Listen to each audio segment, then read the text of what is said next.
오늘 하나님 말씀 요한복음 12장 44절부터 50절까지의 말씀을 제가 읽도록 하겠습니다.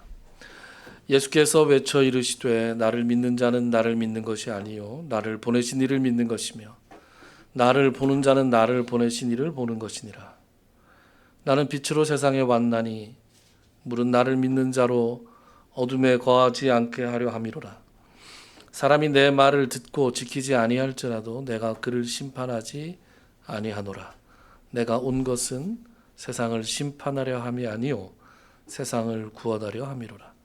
나를 저버리고 내 말을 받지 아니하는 자를 심판할 이가 있으니 곧 내가 한 그 말이 마지막 날에 그를 심판하리라.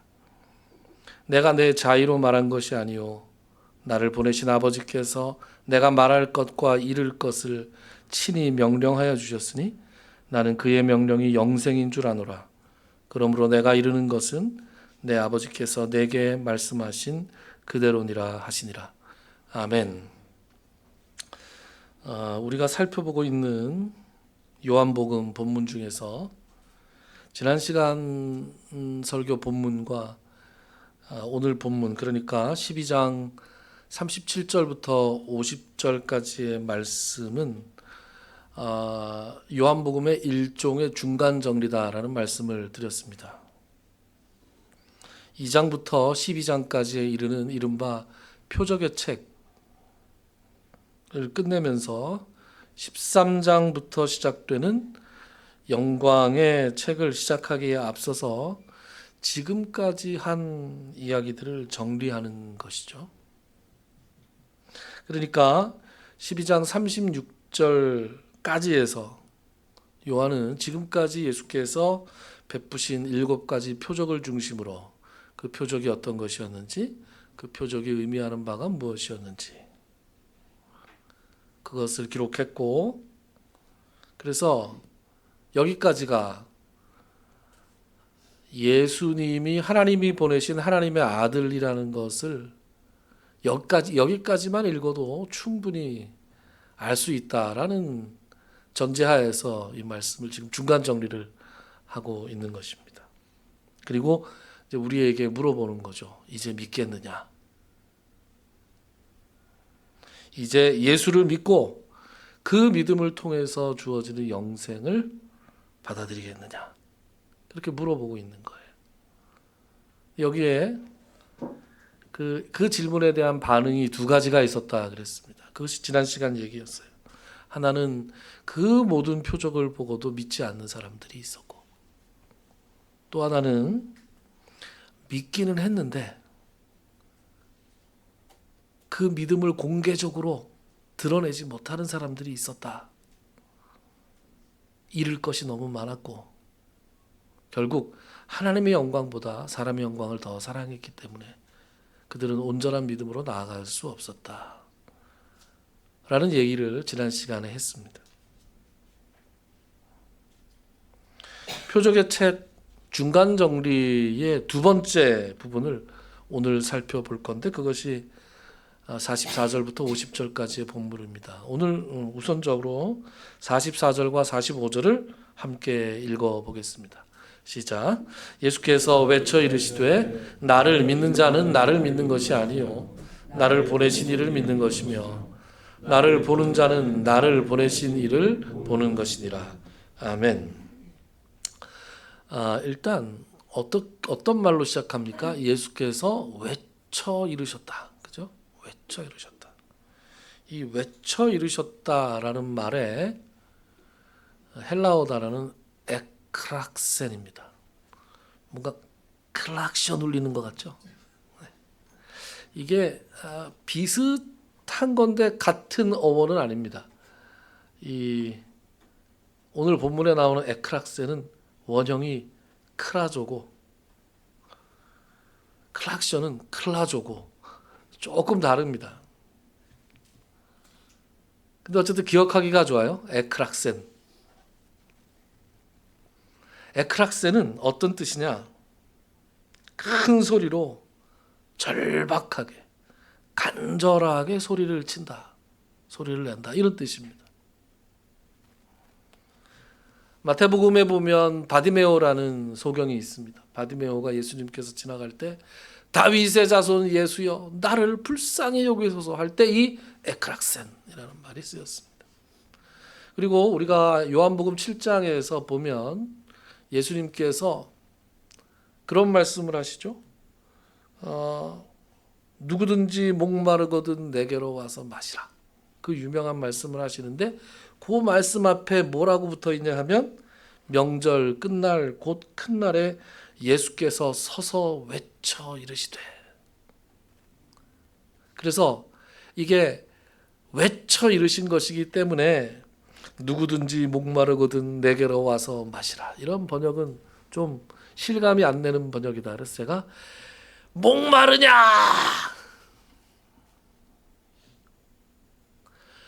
와서 마셔라. 이게 알맞은 번역이라고 그랬어요. 우리 한글 번역은 너무 점잖습니다. 여러분 예수님께서 중요한 말씀을 하실 때 이렇게 에크락센이라는 말씀을 동원해서 요한은 기록을 했습니다. 그리고 요한복음에 반복되는 아주 여러 번 나오는 표현, 중요함을 강조할 때 나오는 표현이 있었죠. 내가 진실로 진실로 너에게 이르노니. 그 진실로 진실로가 뭐라 그랬어요? 아멘, 아멘이라 그랬죠. 아멘, 아멘 하면서 내가 너희들에게 말하는데 하고 그 다음에 나오는 건 그 내용의 진정성을 의미하는 겁니다. 앞으로 나올 내용이 중요한 거야. 밑줄짝. 그런데 이 에크락세는 말이죠. 내가 지금 이 말을 아주 간절하게 하는 거예요. 그러니까 아멘 아멘 진실로 진실로 이 표현은 내용의 진정성을 얘기한다면 이 외쳐 이르시되라는 표현은 내용의 긴박함, 간절함이 배어있는 표현이다 라고 알면 되겠습니다. 그런데 이 지금 44절부터의 내용이 무슨 내용이라고요? 예수 그리스도의 사역을 지금까지의 사역을 정리하는 부분이라고요. 이게 정리하는 부분이다. 그러니까 이게 36절, 37절 순서대로 쭉 기록된 거다라고 보면 36절하고 충돌을 합니다. 36절에 어떤 말씀이 나오냐면 예수께서 이 말씀을 하시고 그들을 떠나서 숨으시니라 그랬단 말이에요. 숨으시니라 그랬다가 다시 44절 외치셨다 이러면은 뭔가 뭐야 숨으셨다더니 또 나오셨어? 그게 아니고 숨으시니라 해서 표적의 책이 끝이 난 거예요. 그리고 여기는 지금 중간 정리라니까요. 예수님께서 하신 말씀을 정리하면서 예수님의 말씀을 뭐라고 정리했냐? 에크락센 하고 정리를 했다고요. 그러니까 예수님의 3년의 공생의 전체가 예수님의 말씀이 항상 얼마나 간절하게 전해졌는가라는 것을 우리가 알 수 있다는 겁니다. 이 표현으로 말미암아서. 한 영혼이라도 더 건지기 위해서, 한 말씀이라도 더 깨닫게 하시기 위해서 예수님께서는 절박한 심정으로 우리에게 말씀을 전해주셨다 라는 것을 알 수 있습니다. 뭘 전해주고 싶었느냐? 무엇을 깨닫게 해주시고 싶었느냐? 그것은 예수님이 어떤 분이신지를 깨달아야 한다는 것이다. 예수님을 믿는 자는 예수님을 보내신 하나님을 믿는 것이고 예수님을 보는 것은 예수님을 보내신 하나님을 보는 것이다. 이것이 요한복음이 반복해서 우리에게 증거하는 것이다 라고 우리가 기억해야 할 것입니다. 여러분, 교회에 나오는 것은 그저 착하게 살기 위해서 나오는 게 아닙니다. 도덕적인 수양을 하기 위해서 나오는 것도 아니고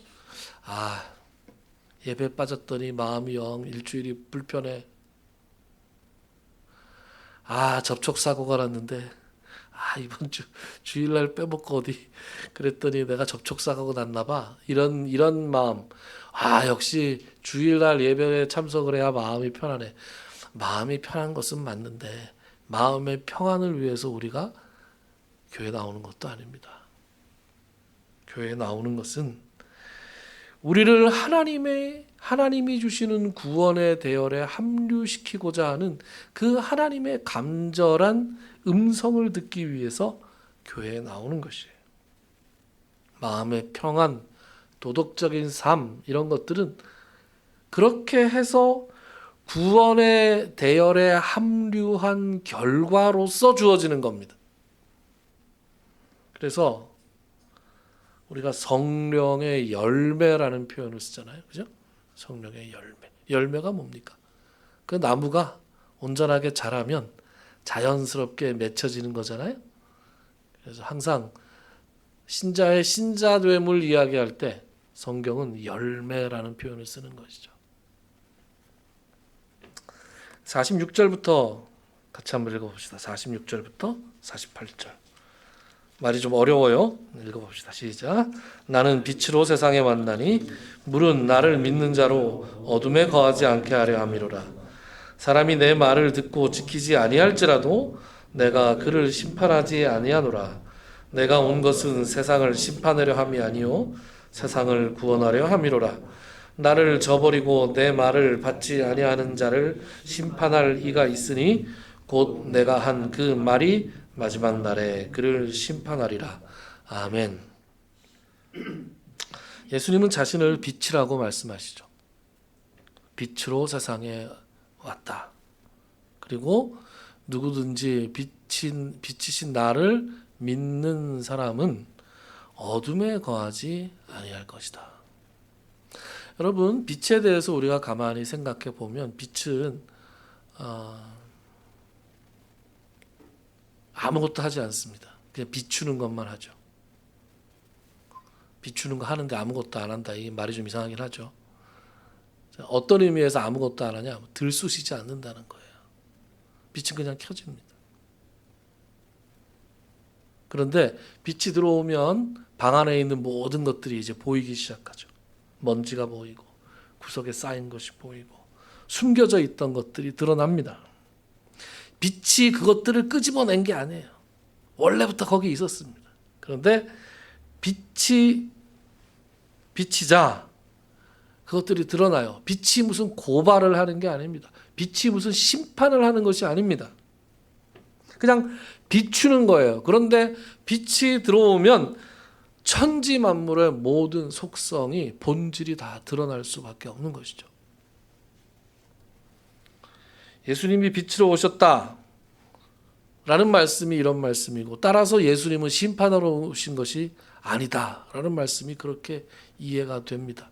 예수님이 적극적으로 그 말씀을 전하시면서 누구를 정죄하시기 위해서 오신 것이 아니에요. 예수님은 구원의 빛을 사람들에게 비추셨어요.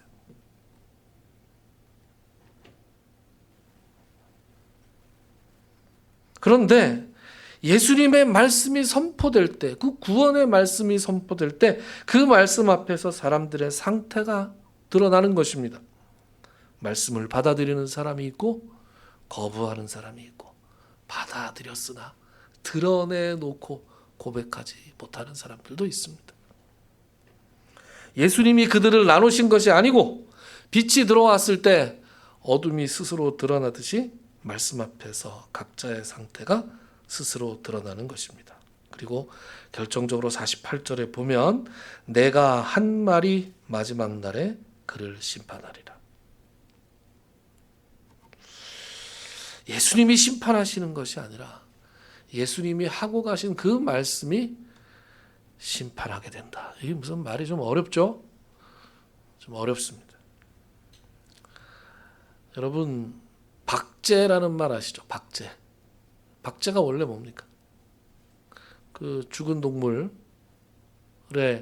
겉은 살리고 속은 다른 것으로 채워서 그 모습을 이렇게 유지하게 하는 게 박제잖아요. 근데 요새 박제된다, 박제한다 이 말이 인터넷에서 많이 유행을 합니다. 여러분, 박제된다는 표현 아시나요? 이게 내가 옛날에 어딘가에서 했던 말이 살아서 돌아다니는 거예요. 그래서 주로 이제 정치인들이 이런 걸 많이 당하죠. 연예인들이나 그래서 사람이 그러면 안 된다고 막 욕을 하는데 20년 전에 자기가 그런 행동을 했어. 그래서 그게 막 유튜브에서 막 돌아다니는 거예요. 그게 이제 박제 된다는 거죠. 본인은 잊어버린 말인데 그 말이 살아서 자기한테 돌아오는 거죠. 제가 30대 초반일 때 말이죠.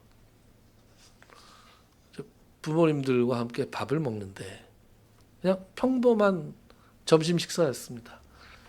부모님들하고 밥을 이제 셋이서 먹는데 여러분 그 저거 좋아하십니까? 그 오이 냉국 말고 오이지 냉국 좋아하세요? 요한 형제 좋아해? 재곤 형제 좋아요? 그죠?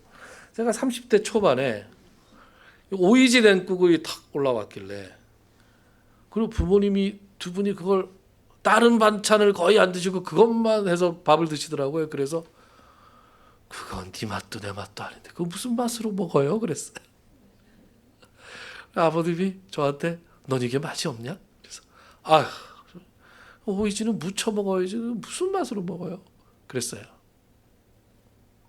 그리고 세월이 흘러 50쯤 됐을 때 50살쯤 됐을 때 그때 또 똑같은 그림으로 부모님하고 저하고 식사를 하는데 그 문제의 오이지 냉국이 나왔어요. 오이지 냉국이 나왔는데 제가 숟가락으로 연거푸 몇 숟갈을 떠먹으면서 시원하다 이런 거예요. 그랬더니 아버님이 야, 네 맛도 내 맛도 아니래며 20년이 됐는데 그 말이 저희 아버님의 마음속에 박제가 돼서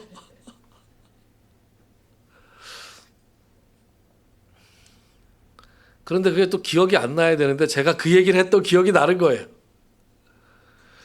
그렇게 아버지 요새 이게 맛있네요. 여기 30대들 MZ들 맛 없다 그랬어요. 지금 조금 전에 저한테 그거 무슨 맛으로 입모양이 무슨 맛으로 근데 요 두 명을 제외하고 다들 오 그거 맛있지. 그러니까 애들 파 같은 거 먹으라고 억지로 권할 필요 없어요. 시간 지나면 지들이 다 알아서 먹습니다. 옛날에 가지 그거 무슨 맛으로 먹나 정말?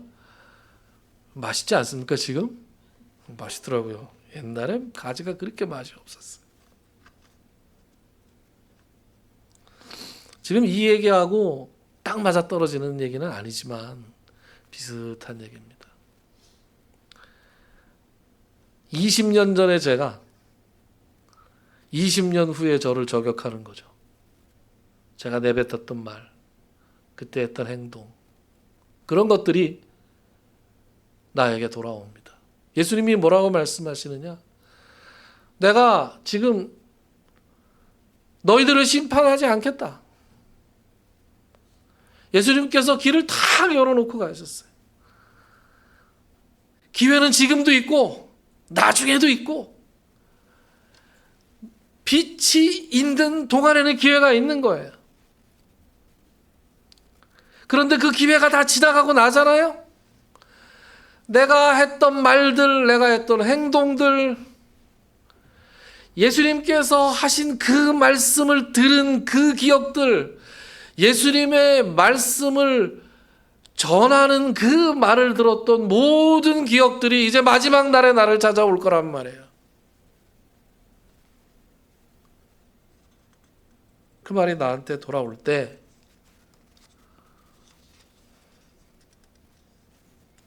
슬피 울며 이를 갈음이 없도록 우리가 조심해야 되겠습니다. 예수님은 드디어 표적의 책을 마무리하시면서 당신을 이 땅에 보내신 하나님의 뜻이 무엇인지를 다시 한번 마지막으로 확인하십니다. 49절과 50절을 함께 읽어보죠. 같이 읽죠. 시작. 내가 자의로 없는 것이 아니요 나를 보내신 아버지께서 내게 명령하여 주신 것이 무엇을 말하면 무엇을 이룰 것까지 친히 명령하여 주셨으니 나는 그의 명령이 영생인 줄 아노라. 그러므로 내가 이르는 것은 아버지께서 내게 말씀하신 그대로 이르노라. 아멘. 예수님이 마지막으로 하시는 말씀입니다. 표적의 책 전체를 닫는 마지막 문장이에요. 그리고 그 마지막 문장이 이것입니다. 나는 그의 명령이 영생인 줄 아노라.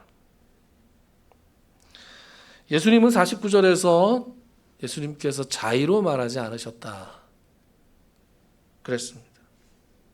공생애 3년 동안 하셨던 모든 말씀, 베푸셨던 모든 표적, 그 모든 것이 예수님 자신에게서 나온 것이 아니라 아버지의 명령을 따른 것이었다. 그렇게 말합니다.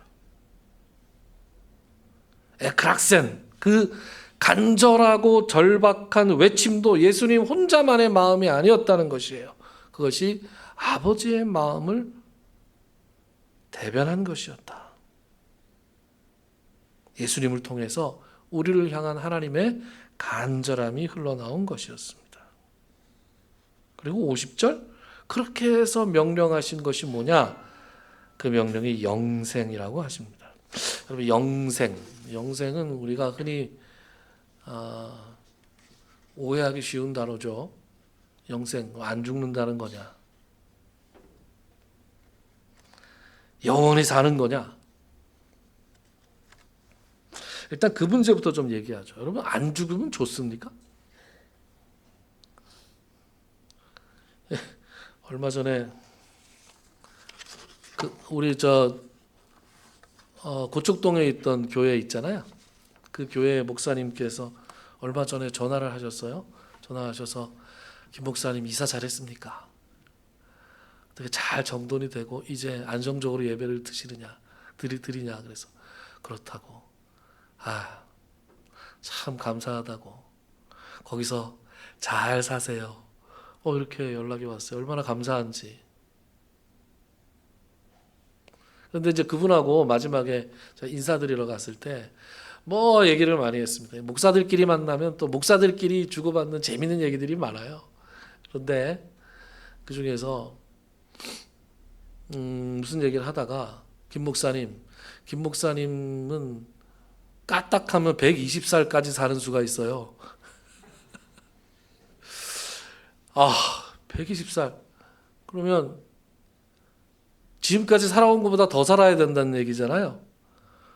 그럼 돈을 몇 살까지 벌어야 되는 거예요? 그나마 제가 이렇게 좀 건강한 상태로 120살까지 살면 좋은데 어떤 상태로 120살까지 살지 모르잖아요. 그래서 새삼스럽게 가슴이 쿵 했습니다. 근데 그런 걸 떠나서 그러면 한 30대쯤의 모습으로 영원히 살면 좋을까요? 그게 별로 안 좋다는 걸 보여준 드라마가 별에서 온 그대잖아요. 별에서 온 그대 생각나십니까? 전 그 드라마 너무 재밌게 봐서 이 땅에서 500년을 살았어요. 사랑하는 사람들이 다 떠나가는 거예요. 그래서 이제 누구를 사귀는 것이 너무 힘든 거예요. 이 사람 또 보내야 되는구나, 내가. 사랑하는 사람과 함께 늙어갈 수가 없어요. 나는 늘 청년이야. 그리고 내 사랑하는 사람은 이제 몸을 가누지 못하고 너무너무 힘들어요. 그 사람 떠나보내면 그 다음에 또 어떻게 살아야 돼? 여러분, 이 땅에서 우리가 영원히 산다는 거, 특별히 다른 사람들은 다 늙어가는데 나 혼자 영원히 산다? 이거 도깨비라는 드라마도 그렇죠? 도깨비라는 드라마 죽고 싶어 하잖아요. 내가 죽었으면 좋겠다. 제발 이 삶을 끝냈으면 좋겠다. 막 그런 말을 하잖아요. 너무나 공감이 되는 그런 말이었습니다. 성경이 하나님께서 우리에게 영생을 주신다고 할 때 이렇게 별로인 걸 주려고 하시는 것 같진 않고, 그죠? 그러면 예수님이 주시겠다는 이 영생이 무슨 말이냐? 여러분, 영생을 헬라어로 보면 조의 아이오니오스입니다. 기록을 하시는군요. 조의 아이오니오스. 조에라는 말은 생명이라는 말이에요. 근데 헬라어로 생명을 나타내는 말이 조에라는 뜻이, 조에라는 말이 있고 비오스라는 말이 있어요. 이 비오스에서 뭐가 나왔을까? 영어 바이오가 나왔죠. 그죠? 바이올로지, 바이오그래피 이런 말이 나왔습니다. 그래서 이 비오스라는 것은 말이에요, 살아가는 삶의 내용이에요. 직업, 형편, 일상. 그런데 조에는 다릅니다. 조에는 살아있음 그 자체예요. 여러분, 우리가 살다가 문득 그런 말을 내뱉을 때가 있죠. 이게 도대체 사는 게 아니야. 그런 얘기할 때 있잖아요. 그죠? 사는 게 아니야. 그럴 때 우리의 심장은 여전히 뛰고 있습니다. 그렇지 않습니까? 우리의 육체적인 목숨은 그대로 붙어 있어요. 목숨이 붙어 있음에도 불구하고 우리가 이게 사는 게 아니다 이렇게 얘기할 때는 그것 이상의 어떤 생명의 활동이 있다라는 걸 우리가 본능적으로 알고 있다는 것입니다.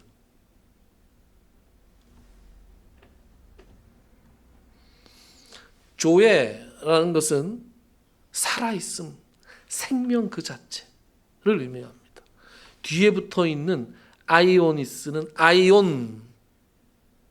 아이오니오스는 아이온이라는 말에, 너무 이거 형용사인데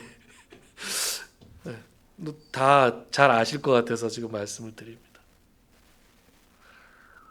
아이온이라는 말은 영어로는 age하고 비슷한 말이에요. 비슷한 말입니다. 똑같진 않지만. 근데 age라는 말이 한 사람의 인생 전체를 가리키기도 하고 일생을, 또 어떤 시대를 가리키기도 하잖아요. 뭐 아이스 에이지 그러면 빙하기를 나타내고, 그리고 야 정말 오랜만이다, 너 정말 오랫동안 못 봤다 그럴 땐 for ages 이런 말도 쓰잖아요. 그래서 이게 한 사람의 일생이라는 뜻에서 점점 뜻이 확대되어서 세대, 시대, 영원을 가리키는 말로도 쓰이게 됐다 그럽니다. 그러니까 아이온이라는 말이 이 여러 가지 의미를 가지고 있는데, 학자들이 보기에 이 성경의 맥락을 봤을 때 이게 영원한이라고 번역됐을 때 가장 좀 가깝다. 그래서 이걸 영생, 영원한 생명이라고 표현했는데, 이게 기간에 대한 표현은 적절한데 그거 빠지는 표현이 좀 있어요. 거기서 뭔가 담아내지 못하는 말이 있습니다. 이 아이오니오스라는 말에서, 이 아이온이라는 말에서 빠져나가는 말이, 이 말이 어떤 시대의 길이뿐만이 아니라, 기간뿐만 아니라 그 시대의 성격도 가리킨다. 말이 좀 어렵죠? 그러니까 우리가 조선시대 그러면 그 시대에 어떤 느낌이 있잖아요. 그죠? 이 사람이 지금 조선시대에 사나? 그러면 그 조선시대의 느낌이 있잖아요. 그죠? 그것처럼 조의 아이오니오스 그러면 이 아이오니오스에 어떤 시대의 느낌이 들어가야 되는데, 그 느낌이 뭐냐 하면 하나님의 시대라는 거예요. 그래서 하나님의 시대에 속한 살아있음이란 뜻이 이 영생의 뜻이에요. 그 생명에 하나님이 주시는 생명이라는 거예요. 하나님의 성격이 들어가 있는, 성질이 들어가 있는 생명이다. 그러니까 이것이 단순히 오래 산다, 육체적인 죽음이 우리에게 주어지지 않는다라는 의미가 아니라는 것입니다. 영생, 다른 말로는 요한복음에서 이 영생을 생명이라고도 표현합니다. 결론은 이 생명은 죽지 않는 것을 의미하는 것도 아니고, 우리가 죽은 다음에서야 비로소 누릴 수 있는 그런 생명도 아니에요. 이것은 요한복음 5장 24절에 보면 예수님께서 그렇게 말씀하십니다. 믿는 자는 영생을 얻었고 과거형으로 말씀하세요. 그러니까 우리가 다 영생을 얻은 사람들입니다. 하나님이 주시는 그 생명을, 하나님의 속성을 가진 그 생명을 우리가 얻었다라는 거예요.